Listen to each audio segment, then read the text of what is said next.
Aku potong rambut aku. Bercanda guys.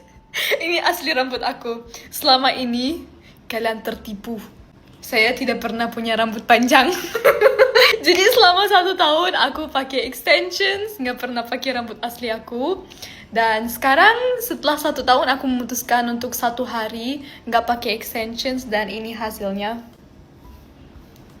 Rasanya kayak botak gitu. Cewek-cewek yang pernah pakai extensions pasti ngerti. Rasanya kayak botak, kayak nggak ada rambut gitu loh. Apalagi kan kalau cewek-cewek Indonesia mereka nggak pakai extensions, bagus. Karena rambutnya besar, gede, bagus, thick banget. Tapi rambut bule itu segini. Jadi jangan bilang bule beruntung banget. Kamu tuh nggak punya rambut diketek. Tapi di kelapa juga nggak ada rambut. Tapi ini buat 1 hari doang. Jadi besok aku akan pasang extensions lagi. Coba komen kalian lebih suka aku pakai extensions atau rambut asli.